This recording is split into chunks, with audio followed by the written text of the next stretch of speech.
আসলে একটা মানুষ পৃথিবীতে কিন্তু সবার ভালোবাসা পায় না। তো আলহামদুলিল্লাহ আমার বিবাহিত জীবনে আমি আমার স্বামীর বাড়ির এখানে সবার কাছ থেকেই খুব ভালোবাসা পাই। সবাই আমাকে অনেক ভালোবাসে। তো আসসালামু আলাইকুম, আপনারা সবাই কেমন আছেন? আশা করি ভালো আছেন।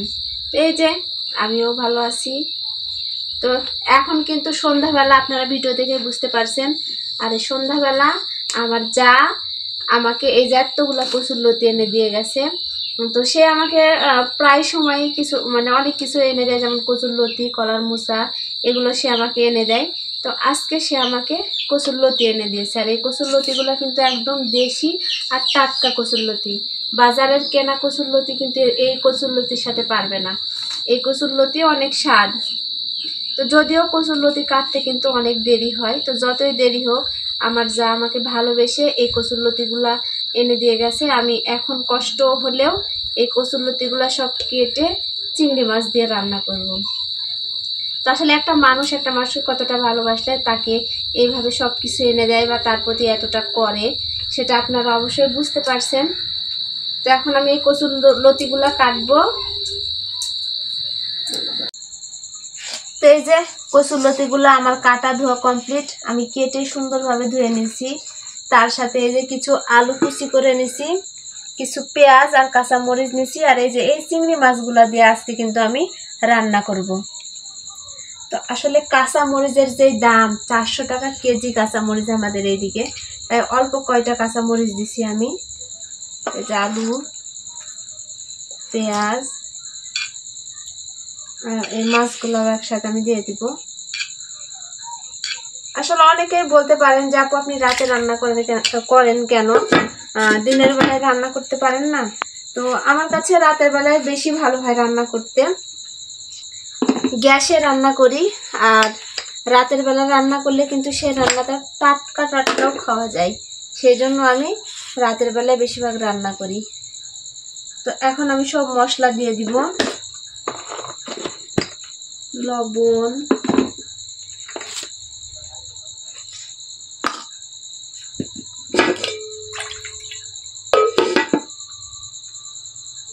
আমরা একটু ঝাল বেশি খাই, সেই জন্য এই যে মরিচ গুঁড়া দিব। ঝাল বেশি না হলে ভালো লাগে না এইসব তরকারিতে। মরিচ গুঁড়া,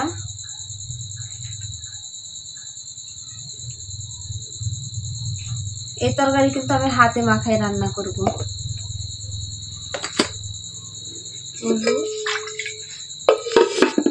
তারপরে যেখানে গুঁড়া মশলা আছে,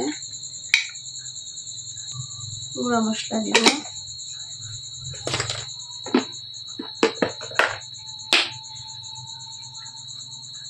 আদা রসুন বাটা,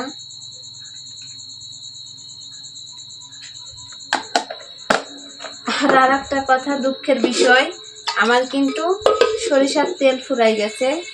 সেই জন্য সয়াবিন তেল দিয়ে আজকে আমাকে রান্না করতে হবে। সরিষার তেলের রান্না কিন্তু বেশি টেস্ট হয়। তো আমি হাতে মাখাই দিব।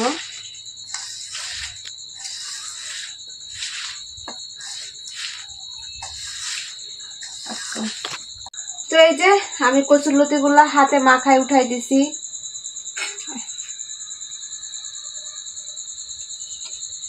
এখন ঢেকে দিব।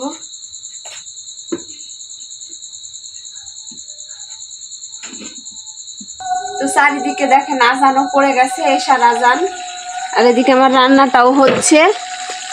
একবার আমি তরকারিটা সুন্দরভাবে নেড়ে চেড়ে নিব।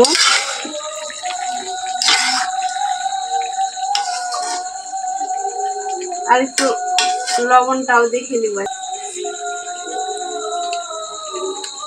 লবণ একটু লাগবে।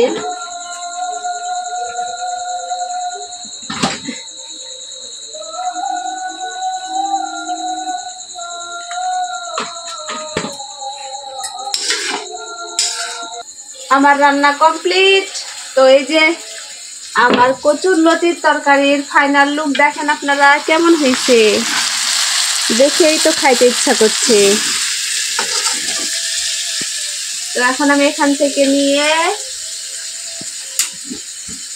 একটু খাবো। চেখে দেখবো কেমন হয়েছে। তো আজকের মতো আমার ভিডিওটা এ পর্যন্তই। সবাই ভালো থাকবেন, সুস্থ থাকবেন, এবং আমার রান্নাটা কেমন হয়েছে সেটা আপনারা অবশ্যই কমেন্টসে জানাবেন। আল্লাহ হাফেজ।